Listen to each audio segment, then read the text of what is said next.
आज आपण गजलक्ष्मी म्हणजेच गजांत लक्ष्मी विषयी जाणून घेणार आहोत। आपल्या घरात संपत्ती असावी आणि ती स्थिर राहून वाढ होत राहावी अशी सर्वांचीच इच्छा असते।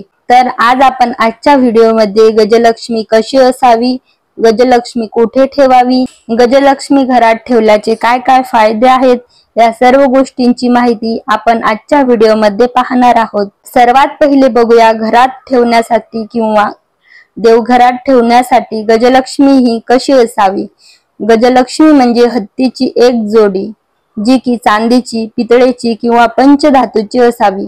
मूर्ती ही भरीव असावी, तिला आतमधून होल नसावे किंवा पोकळ नसावी। देवघरात पूजण्यासाठी चांदी किंवा पितळच आदर्श आणि शुभ मानले जाते। मूर्ती घेताना हत्तीची सोंड ही वरच्या दिशेने असावी, कारण वरती सोंड असलेली गजलक्ष्मी ही भाग्य आणि यशाचे प्रतीक मानले जाते। गजलक्ष्मी आपल्या घरातल्यांना व आपल्यांना भरभरून आशीर्वाद देते।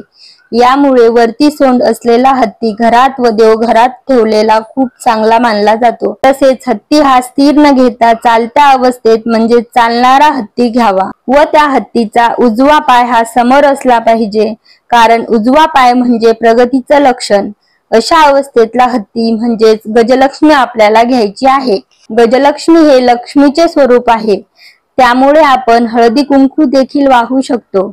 हत्ती हे भरभराटीचं प्रतीक मानलं जातं, त्याचबरोबर सदनता आणि मांगल्याचेही प्रतीक मानले जाते। त्यामुळे घरामध्ये गजलक्ष्मीची स्थापना केल्यामुळे धन आणि समृद्धीची भरभराटी होते। तसेच मूर्ती ही सर्व शुभचिन्हांनी परिपूर्ण असावी। आता बघूयात गजलक्ष्मी कोठे ठेवावी। तर गजलक्ष्मी ही आपण देवघरात किंवा घरातील मुख्य दरवाजासमोरही ठेवू शकतो। आता आपण बघूयात गजलक्ष्मी घरात ठेवल्याचे काय काय फायदे आहेत। ज्या घरात गजलक्ष्मीची स्थापना केली जाते त्या घरात संपत्ती कायम टिकून राहते व त्यात उत्तरोत्तर वाढ होते। तसेच घरात सकारात्मकताही राहते। हत्ती हा खूप अवाढव्य प्राणी आहे, त्यामुळे गजलक्ष्मी देवघरात ठेवल्यामुळे हत्तीसारखं बलवान मन आपलं होतं। कुठल्याही प्रकारचं संकट कसलंही कितीही मोठं आपल्या घरावर आलं तर त्या संकटातून बाहेर निघण्याची ताकद ही आपल्याला गजलक्ष्मी देते। तर देवघरामध्ये आपल्याला 2 हत्ती ठेवायची आहेत, 1 हत्ती ठेवायचा नाही। गजलक्ष्मी हे लक्ष्मीचे वाहन आहे आणि गजलक्ष्मीची स्थापना कुठल्याही मंगळवारी किंवा शुक्रवारी करायची आहे, किंवा देवीचं कुठल्याही प्रकारचं व्रत करत असाल तर त्या पूजेमध्ये तुम्ही हे गजलक्ष्मी नक्की ठेवत जा। चॅनलवर जर पहिल्याच वेळेस आले असाल तर चॅनलला सबस्क्राईब करा।